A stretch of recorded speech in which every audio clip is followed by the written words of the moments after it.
2 minutes ট্রাভেলে আপনাদের স্বাগত। আজ আমরা দেখব পাহাড়ের মুগ্ধতা, সমুদ্রের বিশালতা, প্রকৃতির এক আশ্চর্য সৃষ্টি ভিয়েতনামের হালং বে। ভিয়েতনামের কুয়াং নিন প্রদেশের রাজধানী হালং সিটি থেকে একটি ক্রুজে চড়ে হালং বে ভ্রমণ যাত্রা শুরু করলাম। ভিয়েতনামের নয়নাভিরাম সুন্দর এক জায়গা হালং উপসাগর বা হালং বে। ভিয়েতনামের কুয়াং নি প্রদেশে উপসাগরটি অবস্থিত। এর স্বচ্ছ নীল পানিতে রয়েছে নানা ধরনের চুনাপাথর, যা এর সৌন্দর্য বাড়িয়ে দিয়েছে বহুগুণ।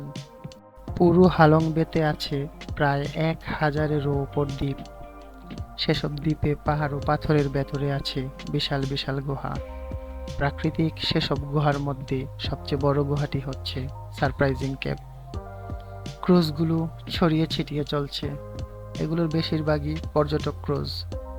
কোনটা নৌকা কোনটা পাহাড় দূর থেকে হঠাৎ তাকালে বোঝা মুশকিল। নীল সাগরের বুকে ভেসে থাকা হাজারো দ্বীপের প্রতিটি যেন ছড়িয়ে আছে রহস্যে। জনমানুষের চিহ্ন না থাকা পাহাড়গুলো একসঙ্গে থেকেও যেন বড্ড একাকী। কারোর সঙ্গে যোগ নেই কারোর।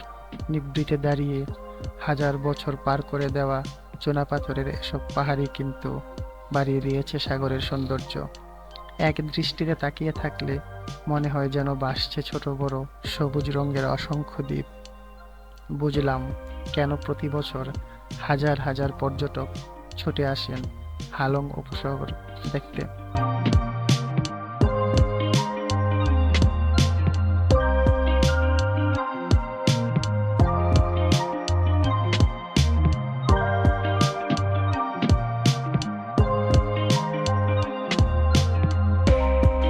2 minutes travel.